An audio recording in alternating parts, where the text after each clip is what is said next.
Hello everyone, welcome back to another video. Today I will show you how to delete debit card from Skrill account.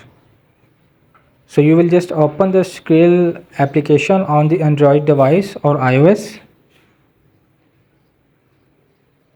So when it's open, you will see there is the interface of Skrill account, and you will just click to the deposit and select the payment method. So you will click to this Visa card, and you will see I will already add my card. You will just click to this edit button,